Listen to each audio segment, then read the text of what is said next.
Preden nadaljujemo, bi prosil gospoda župana občine Rogatec, da nam nameni nekaj besed.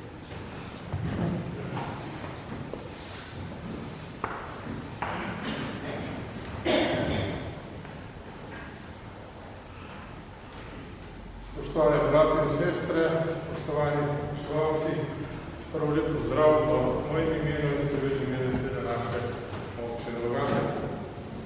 Živimo v zelo turbulentnih časih. Ne vemo, kaj bo. Vojno v sveti deželi, v Ukrajini, v Somaliji, tudi drugod 50 vojsk v svetu. In ne vemo, kakšen je Božji načrt. Spoznali pa smo, kakšen je Božji načrt bil, kako bo tekla pot Janeza Kladnika. Bil je zelo slabega zdravja, ker je bil namenjen, da bo doma bil gospodar, in ker je bila taka Božja volja, da je bil slabega zdravja, ko sem že dejal, so ga dali v domače šole in je postal duhovnik.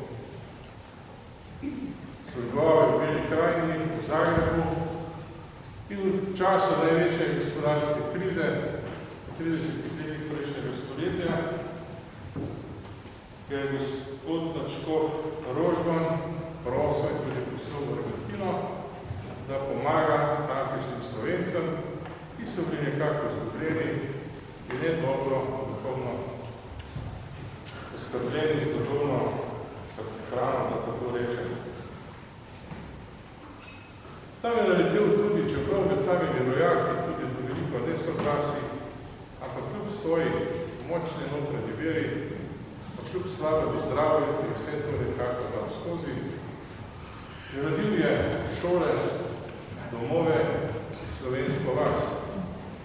Ker 45 leta bo šlo do konca vojne in hudih povojnih težavah, pa je več kot 20 000 Slovencev držalo in se naše domovine, jih je monsignor Janez Kladnik sprejel in mnogim več tisočev tudi pomagal.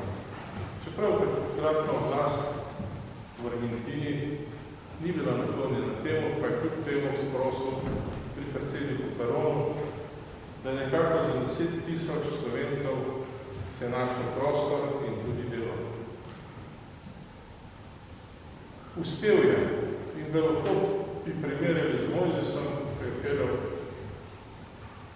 Jude v obljubljeno deželo, niso verjeli, niso postavljali zlati dede, ki je še on zapovedi na Sinaj.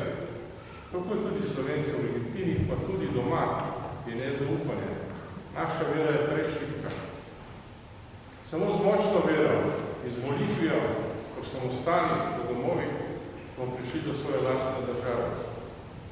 In tudi danes je potrebno molitev in priporočanje, pa tudi monsignorju Janeza Kladniku in drugim našim, ki so na poti do svetištva, je prav, da se priporočamo in prosimo, da ohranite našo deželo, kajte veliko življenje bilo darovanih na oltarju Boga. Želim vam res iz srca, da to razumemo, da je samo vera v Božji načrt tisto, ki se z leti pokaže, kako je bilo prav, pa čeprav tisti moment v naših človeških plati razumemo, da to ni najboljše za nas. Vendar za vse nas moramo verjeti v Boga, v njegov načrt in živeli in ostali, ko bomo na sončni strani Alp, mehki narod, tukaj nas je 2 milijona, pol milijona po svetu, ravno vsako leto pride v Rogatec in te naše kraje tudi potomci teh, ki so šli po vojni, pa tudi pred drugo svetovno vojno v Argentino, na obisk, ki s tem gradimo mostove, med Slovenijo in druge države, med našimi ljudi po svetu. In te ljudje so tudi, ko je bilo treba pristopiti in se na glas oglasiti, da smo mi dobili svojo državo in nekaj tistih vodili. Še enkrat hvala vsem, hvala samoševalcem za tako lepo pred in želim, da bo duh Janeza Kladnika ostal med nami in njegova notranja moč in vse tisto, kar je on dal ljubeznjo do svojega naroda, ne bo tudi pred nami. Hvala lepa.